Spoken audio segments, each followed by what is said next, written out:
வணக்கம் நண்பர்களே. பிஜிடிஆர்பிக்கு இன்னும் கம்மியான டேஸ் தான் இருக்குது. நம்ம வந்துட்டு சைக்காலஜி வீடியோஸ்லாம் பார்த்துட்ருக்கோம். இன்றைக்கி ஒரு 10 கொஸ்டின் பார்க்க போகிறோம்.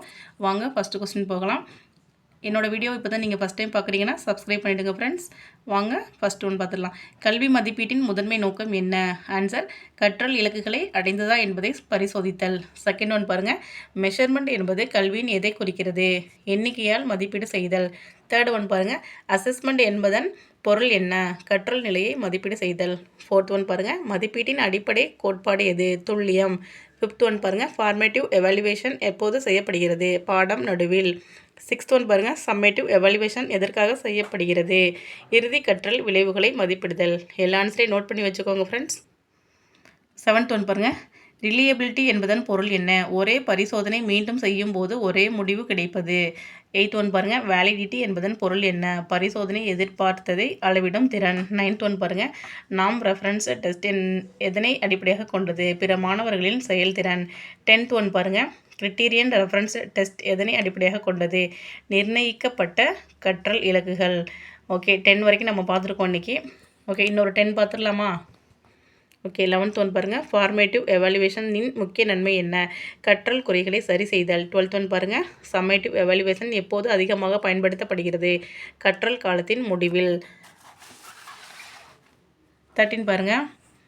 டயக்னோசிஸ் டெஸ்டின் நோக்கம் என்ன? கற்றல் குறைகளை கண்டறிதல். 14 பாருங்கள். ப்ராக்னஸ்டிக் டெஸ்ட் என்பதற்கான பயன்படுத்தப்படுகிறது? எதிர்கால திறன்களை கணிக்க.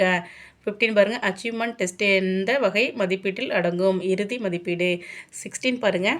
ஸ்டாண்டர்டைசேஷன் ஆஃப் டெஸ்ட் என்பதன் முக்கிய அம்சம் எது? பரிசோதனை அனைவருக்கும் ஒரே விதமாக நடத்துதல். 17 பாருங்கள்.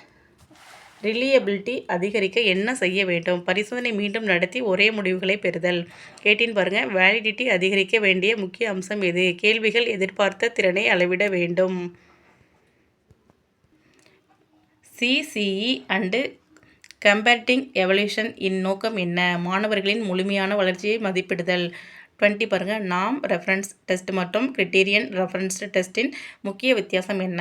ஒன்றில் தரவரிசை, மற்றொன்றில் இலக்கு அடிப்படை. 21 பாருங்கள்.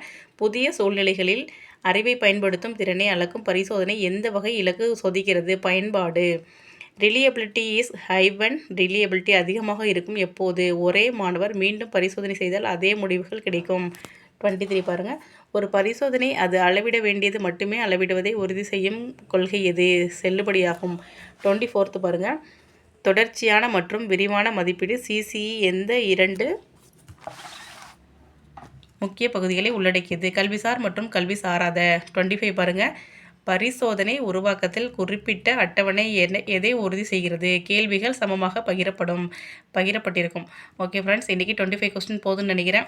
டெய்லிக்கும் நான் 25 கொஸ்டின் வந்துட்டு அப்லோட் பண்ணுறேன். நீங்கள் வந்துட்டு எல்லாமே எழுதி நோட் பண்ணி வச்சுக்கோங்க. உங்கள் ஃப்ரெண்ட்ஸுகளுக்கும் ஷேர் பண்ணுங்கள். நம்ம படித்தது மட்டும் இல்லாமல் நம்மளோட ஃப்ரெண்ட்ஸுகளுக்கும் யூஸ் ஆகிற அளவுக்கு நீங்கள் வந்து ஷேர் பண்ணுங்கள் ஃப்ரெண்ட்ஸ். இந்த வீடியோ பிடிச்சிருந்தால் நீங்கள் லைக் பண்ணி சப்ஸ்கிரைப் பண்ணிவிடுங்க. நாம் இன்னொரு வீடியோவில் சந்திக்கலாம். பிஜிடிஆர்பிக்கான ஜிகே, தமிழ் அண்ட் சைக்காலஜி எல்லாமே நான் அப்லோட் பண்ணுறேன். நீங்கள் வந்துட்டு பெல் பட்டனை கிளிக் பண்ணி வச்சிட்டிங்கன்னா நான் போகிற வீடியோலாம் உங்களுக்கு நோட்டிஃபிகேஷனில் வந்துடும். நீங்கள் டைம் இருக்கையில் பார்த்துக்கலாம். தேங்க்யூ ஃபார் வாட்சிங்.